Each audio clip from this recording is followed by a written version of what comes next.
दोस्तों, आज के इस वीडियो में हम भारत में अपनी विशाल सल्तनत कायम करने वाले उन मुगल बादशाहों के अंतिम समय और उनकी मृत्यु के बारे में जानेंगे।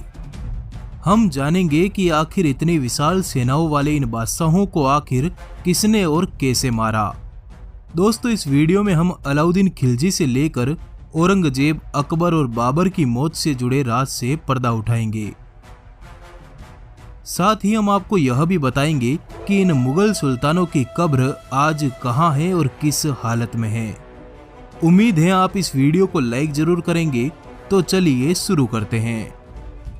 अलाउद्दीन खिलजी की कब्र। दिल्ली से लेकर संपूर्ण भारत में अपनी विशाल सेनाओं को दौड़ाने वाले अलाउद्दीन खिलजी का जन्म अफगानिस्तान के जाबुल प्रांत में हुआ था।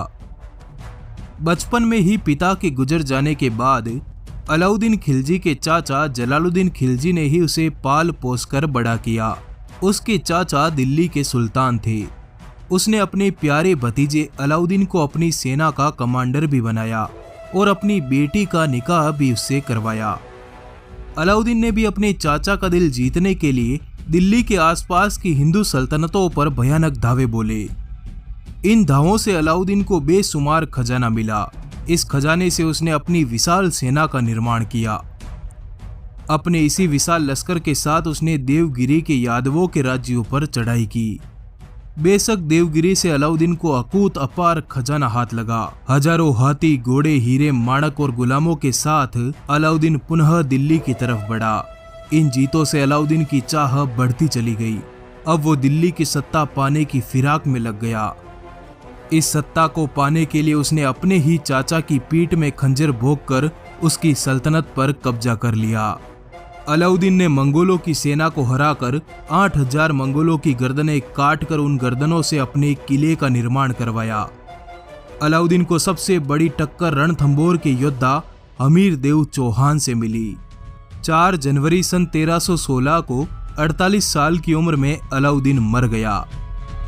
आज अलाउद्दीन की कब्र दिल्ली के मेहरौली में है, जहां उसका आलीशान मकबरा भी बनवाया गया। पर दोस्तों, आखिर अलाउद्दीन खिलजी मरा कैसे? दरअसल अपने शासन के अंतिम दिनों में अलाउद्दीन को एक भयंकर बीमारी हो गई। उसकी पूरी त्वचा काली पड़ गई थी, जिससे उसके पूरे शरीर में भयानक दर्द के अंगार फूट पड़े। इस दर्द ने उसे इस कदर मौत दी कि उसके मंत्रियों तक ने जहर के डर से उसे हाथ तक नहीं लगाया। इतिहासकारों का मानना है कि अलाउद्दीन खिलजी की बीमारी का कारण उसका गुलाम मलिक काफूर था। उसी ने अंत में अलाउद्दीन को मार डाला था। औरंगजेब की कब्र। औरंगजेब का जन्म 4 नवंबर सन 1618 को गुजरात के दादोह में हुआ था। उसे हिंदुस्तान का सबसे क्रूर और कट्टर शासक माना जाता है। वो मुगल सल्तनत का 5वां शासक था, जिसने अपनों को छोड़ा न परायों को। सत्ता पाने के लिए औरंगजेब ने अपने ही पिता को कैद कर अपने बड़े भाई दारा सिकोह को मौत के घाट उतार दिया। औरंगजेब ने न सिर्फ अपनों को मारा, बल्कि उसने हिंदुस्तान के कई प्राचीन मंदिरों को धराशायी कर दिया। औरंगजेब के खिलाफ खड़े होने वाले गुरु तेग बहादुर, छत्रपति संभाजी राजे सहित कई हजार लोगों को औरंगजेब ने बड़ी दर्दनाक मौत देकर खुद को एक दरिंदा घोषित कर दिया।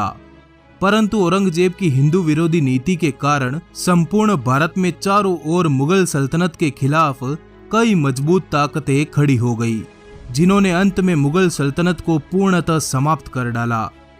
पर दोस्तों, हिंदुस्तान के इतिहास के सबसे क्रूर शासक की मौत आखिर हुई कैसे? दरअसल साल 1683 में औरंगजेब उत्तर भारत के विद्रोहों को शांत करने के बाद सत्ता विस्तार के उद्देश्य से अपने विशाल लश्कर के साथ दक्षिण की तरफ बढ़ा। वो इस दौरान अगले 25 सालों तक मराठों को शांत करने का प्रयत्न करने लगा। और इसी बीच 3 मार्च सन 1707 को 88 साल की उम्र में महाराष्ट्र के अहमदनगर में ही औरंगजेब की मौत हो गई और उसे महाराष्ट्र के दौलताबाद के फकीर बुरहानुद्दीन की मजार के पास ही दफना दिया गया। पर दोस्तों, एक बड़ा वर्ग तो यह भी मानता है कि बुंदेल केसरी वीर छत्रसाल ने औरंगजेब के पेट में जहर से सना खंजर भोग दिया था, जिसके कारण वो अगले 3 महीनों तक तड़प तड़प कर मर गया। बाबर की कब्र। हिंदुस्तान में मुगलिया सल्तनत की नींव रखने वाले बाबर का जन्म 14 फरवरी सन 1483 को उज्बेकिस्तान देश के अंदीजान नामक एक छोटे से कस्बे में हुआ था। साल 1526 को काबुल की चट्टानों को पार करते हुए बाबर ने अपने विशाल लश्कर के साथ हिंदुस्तान में प्रवेश किया। बाबर के पास अत्याधुनिक सेना थी।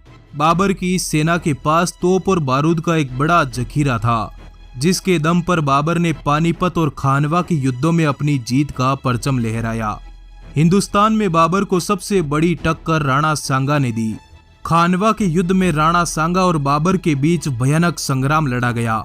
राणा से जीत के बाद 28 मार्च सन 1528 को बाबर अयोध्या नगरी आया, जहां उसने प्रभु श्री राम के पावन मंदिर को अपवित्र कर दिया। यहीं से उसने आगरा में अपनी सेना का अंतिम पड़ाव डाला। 26 दिसंबर सन 1530 को आगरा में बाबर मर गया। बाबर की इच्छा थी कि उसे काबुल में दफनाया जाए। इस कारण पहले तो उसके शव को आगरा में दफनाया गया, बाद में उसकी अस्थियों को काबुल में दफना दिया गया। अफगानिस्तान के काबुल में आज भी बाग-ए बाबर के नाम से बाबर का अलीशान मकबरा बना हुआ है। बाबर को उज्बेकिस्तान में राष्ट्रीय नायक माना जाता है। वहां के लोग उसके सम्मान में सर झुकाते हैं। अकबर की कब्र। साल 1605 ईस्वी में अकबर की मौत हो गई। उसे आगरा के निकट सिकंदरा में दफनाया गया। पर अकबर की मौत आखिर हुई कैसे? आखिर कौन है अकबर की मौत का जिम्मेदार? दरअसल अकबर की मौत अक्टूबर सन 1605 में उस समय हुई जब अकबर को पेचिश नामक एक भयंकर बीमारी हो गई, जिसका उसे इलाज भी नहीं मिल सका। दूसरी ओर उसका चहेता बेटा सलीम राज सत्ता पाने के लिए तरह तरह के षड्यंत्र रचने लगा। उसने अपने भाइयों से लेकर अकबर के कई विश्वास पात्रों को मरवाने की कई कोशिशें कर डाली। अपने लाडले बेटे की इन करतूतों और पेचिश की बीमारी ने अकबर को तड़पा तड़पा कर मार डाला। 63 साल की उम्र में मरे अकबर को आगरा के निकट सिकंदरा में दफना दिया गया, जहां उसका आलीशान मकबरा भी बनवाया गया, जो आज कुछ ऐसा दिखता है। इतिहासकार मानते हैं कि अकबर की मौत का जिम्मेदार अकबर का बेटा सलीम ही था, जो अकबर के बाद जहांगीर के नाम से मुगल सल्तनत का अगला बादशाह बना। तो धन्यवाद दोस्तों। अगर आप और किसी सुल्तान या बादशाह के अंतिम समय, मृत्यु और उनकी कब्र के बारे में जानना चाहते हैं तो कमेंट बॉक्स में जरूर बताइएगा। आपका आभार, धन्यवाद, जुड़े रहिए।